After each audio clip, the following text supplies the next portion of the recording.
Fala galerinha do oitavo ano, beleza? Tudo bem? Professor Júnior mais uma vez aí para passar um pouco de conteúdo para a gente discutir na nossa aula. Espero que vocês acessem aí o canal, né? Se inscrevam no canal para poder estar recebendo as informações, as videoaulas aí para vocês conversarem comigo melhor aí quando for a aula, né, na sexta-feira, né? Beleza? Então aí mais uma vez aí para fechar, né, o conteúdo, para fechar a nossa apostila, nós conversaremos sobre quarto capítulo é bem curto, tem dois temas rápidos que nós vamos conversar, que é os esportes clássicos e sociedade, né? E aí nós discutiremos sobre dois esportes, que é a esgrima e o tênis, né? Que é o tênis de campo. Nós conversaremos aí, nós daremos início aí falando sobre o esgrima. É um esporte, né? Além de estar nas Olimpíadas, é um esporte bem difícil de ser praticado no Brasil e nós vamos falar sobre isso também. Sobre esse pouco acesso que tem aqui para nós brasileiros referente à esgrima, tá? Antes de mais nada, né? Você conhece a esgrima aí? Você já teve relação de alguma forma com a esgrima? Já praticou em alguma aula de educação física, né? Você acha que a esgrima ela tem um acesso fácil dentro das escolas, né? Ou dentro da escola, dentro da sua própria escola? Então é algo que nós vamos discutir juntos também lá na nossa aula, tá ok? Beleza? Então assim, né, como a esgrima aí, a gente vai ter um contexto histórico só para a gente entender, identificar da onde que veio essa luta e aí daremos seguimento, tá bom? Então lá, assim como em outras lutas, não existe um relato preciso, né? Quanto ao surgimento de combates que utilizavam armas semelhantes à espada. Porém, alguns historiadores entendem que a China e a Índia, por volta do século V a.C., possivelmente tenham sido berço de sistematização das técnicas de combate com esse tipo de arma. Né? E na página 16. As lutas, né, são praticadas ligadas diretamente às sociedades que criam, pois tinham como objetivo original a defesa ou a conquista. Durante séculos, batalhas foram realizadas pelos mais diversos, né, fins e manuseios de armas envolvidas que possibilitaram ampliar o uso das mãos, né, nos combates. Então a gente tem aí mais ou menos a Índia, né, a China como os mediadores de lutas de combate com arma, né? E dentro delas também o surgimento da esgrima, passando por uma transformação, uma luta que passou por uma transformação enorme e trouxe aí o formato da esgrima. Na página 17, ao ser, né, esportivizada, a esgrima passou a adotar regras e procedimentos que visam organizar os combates, retirar o risco, né, de ferimentos, o uso de materiais próprios e a exclusão de juízes e a pontuação fizeram com que a esgrima se tornasse um esporte. Então a esgrima era conhecida na época antiga, né? Mas por volta aí do século V a.C. aí já não tinham situações que dentro aí, né, do país da China, da Índia, que era mais semelhante à esgrima. Não era dado ainda o nome esgrima às formas de combate com armas, né? Mas através dessa situação, dessa época, das lutas que eram desenvolvidas com armas, que veio o desenvolvimento da esgrima também, tá? Então aí fala um pouquinho da esgrima, né? O terceiro parágrafo aí da página 17 fala que a esgrima apresenta características próximas às lutas desenvolvidas por guerreiros europeus entre os séculos 14 e 16, né? Entre esses séculos aí. Nessa época, os guerreiros da Europa desenvolveram um poderoso estilo de combate que provou ser vitorioso no campo de batalha em tempos de guerra.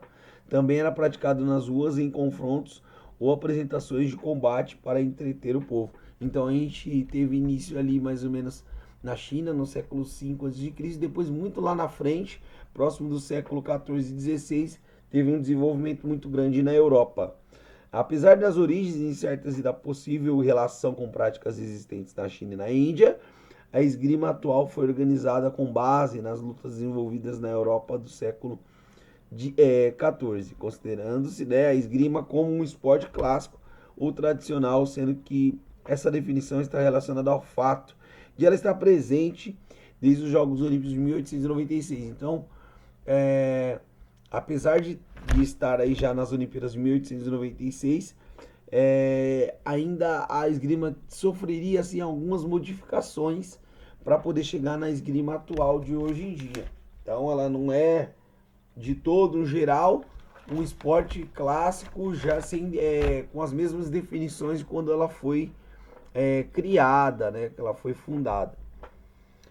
Aí na página 18 fala que no século XVIII a esgrima ganhou mais regras e foram desenvolvidas alguns equipamentos de proteção, né, como deixando de ser uma forma de combate ao adversário, né, que a gente já viu aí na época que a gente na época aí os europeus desenvolveram no século XVIII, ainda era uma forma de combate e depois deixou de ser uma forma de combate para virar um esporte, uma modalidade só esportiva, e deixou de ser uma forma de combate de guerra, né? E aí começaram a ter as adaptações, os equipamentos adaptados para que possam ser feito um melhor desenvolvimento do esporte e evitar lesões ou ferimentos que a espada pode conter, que a espada contém aí dentro do esporte, né, da esgrima. Então, começou a ter uma adaptação rígida para que pudesse poder ter uma organização melhor, um desenvolvimento melhor e poucos. Claro que a esgrima já não tem contato físico, né? É só através da espada, e nós vamos conhecer os 3 tipos de espada que a esgrima tem. Então, por conta da espada, foi necessário desenvolver também um projeto, uma forma, um protocolo que possa ser usado, materiais para poder usar em favor da proteção. Então, atualmente as competições de esgrima têm 3 modalidades: o florete, né, o sabre e a espada, que são os 3 tipos de espada aí. E na apostila você pode acompanhar na página 18 aí os 3 tipos de espada. Também tem 3 tipos de golpear dentro da esgrima, que é em guarda, comando dado pelo juiz para iniciar o combate; a balestra, que é a ação ofensiva iniciada com um salto em direção ao adversário; e a flecha, que é o golpe repentino que surpreende o adversário, que é o golpe mais rápido aí, mais desenvolvido rapidamente.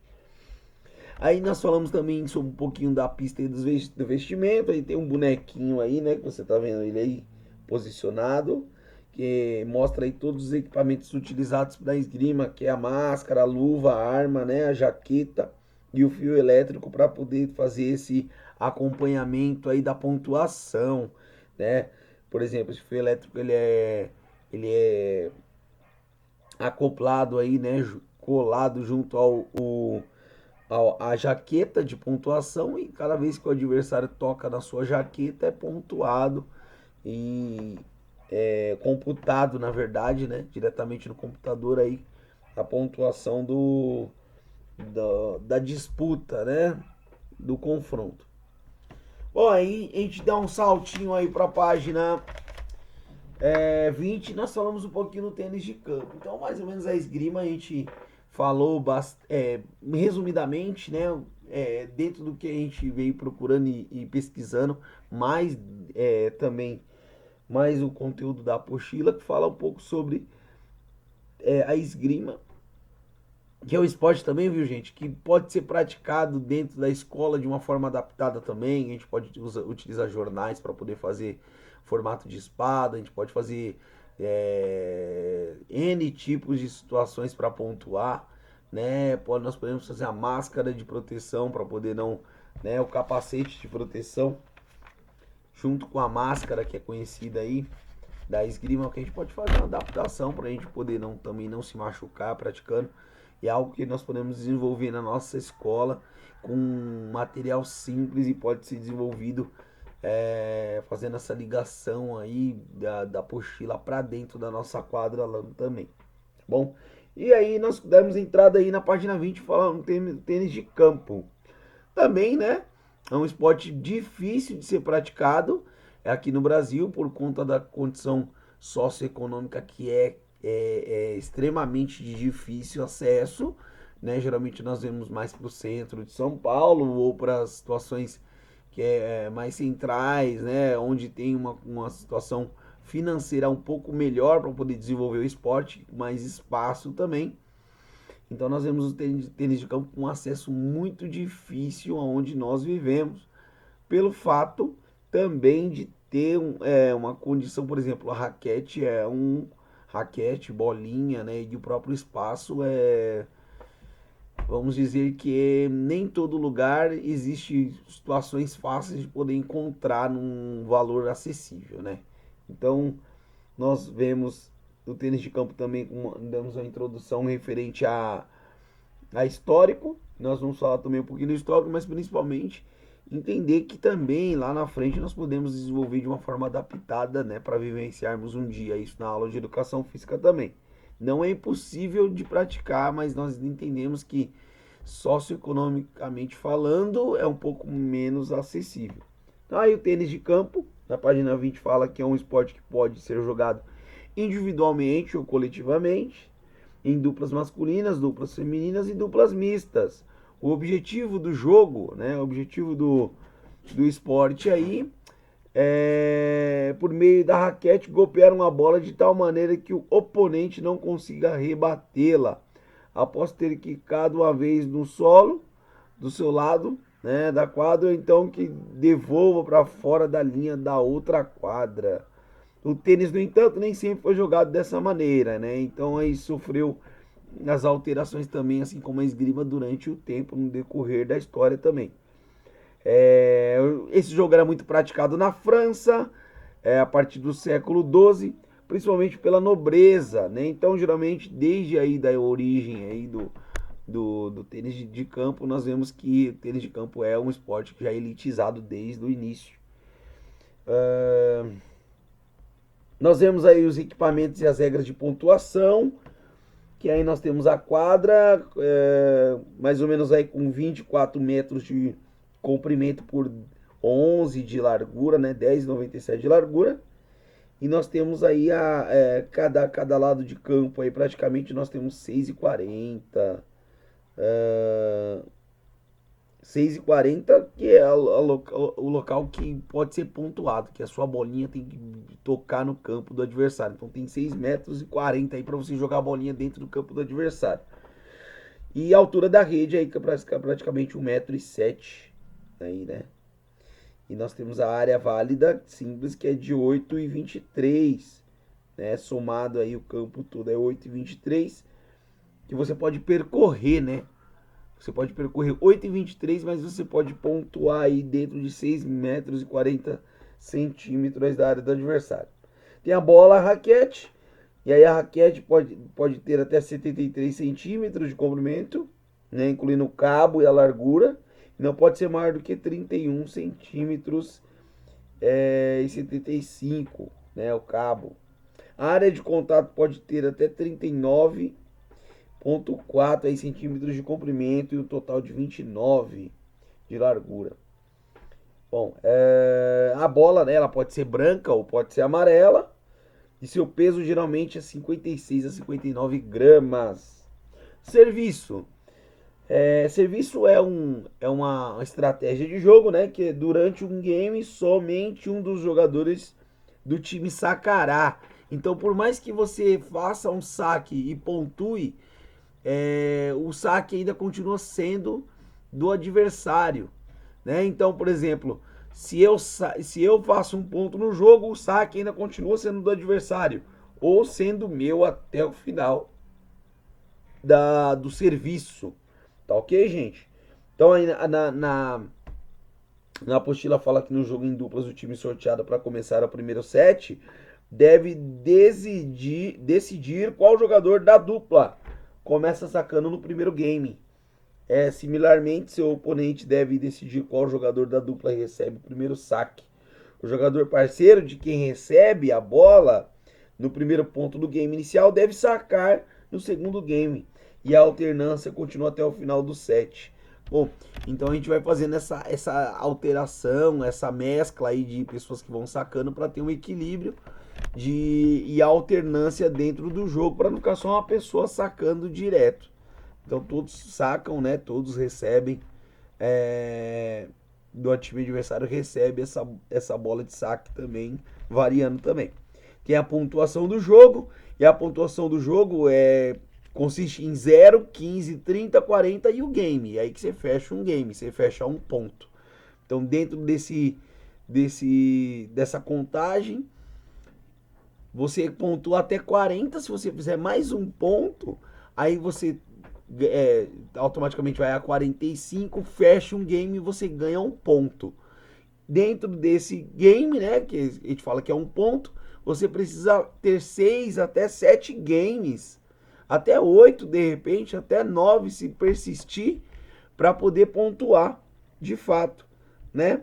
Para pontuar como se tivesse ganhado um set, né? Então existe os pontos, existe o game, existe uma contagem de games para você ter um set, tá ok?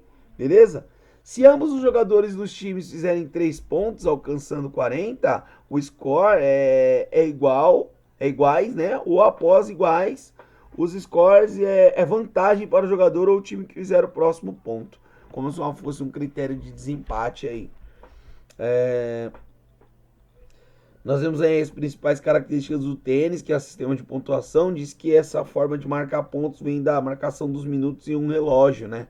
Como 0, né? 15 minutos, 30 minutos, 40 minutos, 45 minutos.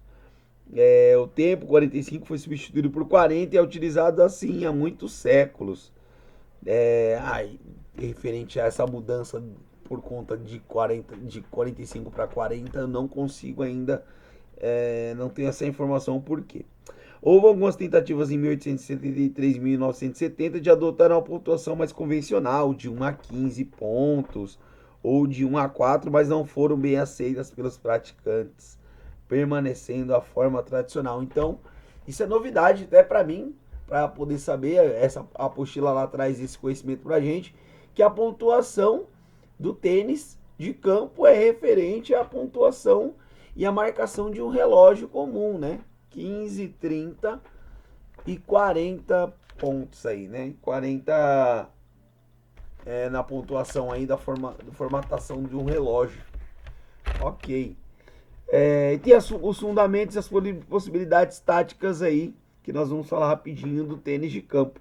Fala, né, que aí na página 22, no tênis, assim como em todos os jogos que utilizam raquetes, os movimentos rebatidos são consistidos aí em golpes de direita, que é o forehand, ou de esquerda, que é o backhand, que é utilizado como uma forma de poder executar melhor o movimento, para você poder utilizar menos força possível, mas uma potência necessária para poder rebater essa bola, golpear essa bolinha aí para poder jogar no campo do adversário.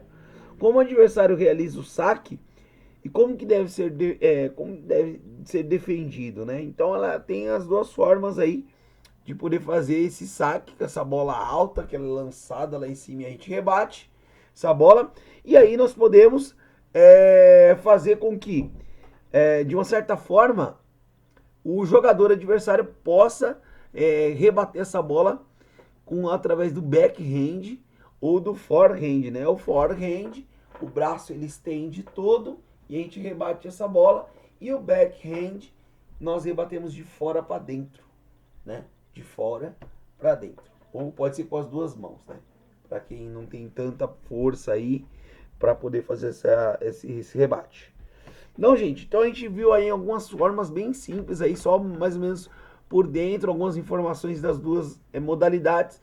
Em geral, nós conseguimos definir que é difícil de poder ter esse esporte praticado aqui no Brasil com mais frequência, ou a gente vê mesmo dentro da nossa casa ser comentado um jogo de tênis ou uma disputa de esgrima, ou propriamente passar esse esporte dentro, né, da nossa casa, na televisão ou na internet, muito popularizado. É muito difícil a gente ver, mas é um esporte que atrai bastante capacidade física é algo que é interessante a gente talvez um dia trazer como conhecimento para nós desenvolvermos dentro das nossas aulas de educação física prática também. E nós esperamos que quando puder voltar às nossas aulas, normalmente nós possamos desenvolver essas modalidades de uma forma adaptada que todos possam participar. Tá ok, gente? Beleza? E aí na página 23 nós fechamos aí com um questionário. 23 e 24 nós temos 2 questionários aí sobre as duas modalidades. E aí na página... na última página nós vemos algumas formas de poder criar a espada da esgrima. Então seria bacana nós desenvolvermos isso com uma forma também de reciclagem, forma de prevenir e usar materiais alternativos para poder, ao invés de poder comprar um material que no caso não seria viável. Tá bom, gente? Forte abraço para vocês. Até mais. Brigadão aí. O professor Júnior fica muito feliz e contente que vocês possam estar aí se inscrevendo no canal. Inscreve no canal aí para vocês poderem acompanhar. Forte abraço a todos.